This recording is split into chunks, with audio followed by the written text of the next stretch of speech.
Hi everyone, it's Mama D here with Advent Day 21. We're reading Luke 21 today. While Jesus was in the temple, he watched the rich people dropping their gifts in the collection box. Then a poor widow came by and dropped in 2 small coins. I tell you the truth, Jesus said. This poor widow has given more than all the rest of them, for they have given a tiny part of their surplus, but she, poor as she is, has given everything she has. Some of the disciples began talking about the majestic stonework of the temple and the memorial decorations on the wall. But Jesus said, "The time is coming when all these things will be completely demolished. Not one stone will be left on top of another." "Teacher," they asked, "when will all this happen? What sign will show us that these things are about to take place?" He replied, "Don't let anyone mislead you, for many will come in my name, claiming, 'I am the Messiah.' And when you hear of wars and insurrections, don't panic. Yes, these things must take place first, but the end won't follow immediately." Then he added, "Nation will go to war against nation, and kingdom against kingdom. There will be great earthquakes, and there will be famines and plagues in many lands, and there will be terrifying things and great miraculous signs from heaven. But before all this occurs, there will be a time of great persecution. You will be dragged into synagogues and prisons, and you will stand trial before kings and governors because you are my followers. But this will be your opportunity to tell them about me, so don't worry in advance about how to answer the charges against you.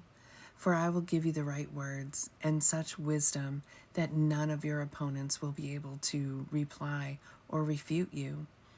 Even those closest to you, your parents, brothers, relatives, and friends, will betray you. They will even kill some of you, and everyone will hate you because you are my followers. But not a hair of your head will perish. By standing firm, you will win your souls. And when you see Jerusalem surrounded by armies, then you will know that the time of its destruction has arrived. Then those in Judea must flee to the hills, those in Jerusalem must get out, and those out in the country should not return to the city. For those will be the days of God's vengeance, and the prophetic words of the scriptures will be fulfilled. How terrible it will be for pregnant women and for nursing mothers in those days, for there will be disaster in the land and great anger against this people.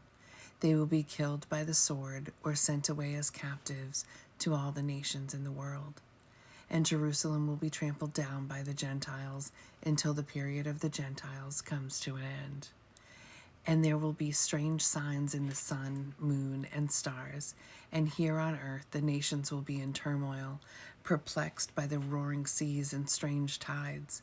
People will be terrified at what they see coming upon the earth, for the powers in the heavens will be shaken. Then everyone will see the Son of Man coming on a cloud with power and great glory.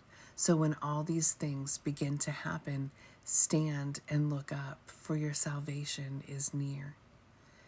Then he gave them this illustration. Notice the fig tree or any other tree. When the leaves come out, you know without being told that summer is near. In the same way, when you see all these things taking place, you can know that the kingdom of God is near. I tell you the truth, this generation will not pass from the scene until all these things have taken place. Heaven and earth will disappear, but my words will never disappear. Watch out.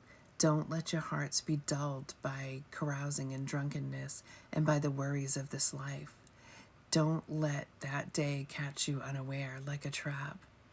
For that day will come upon everyone living on the earth.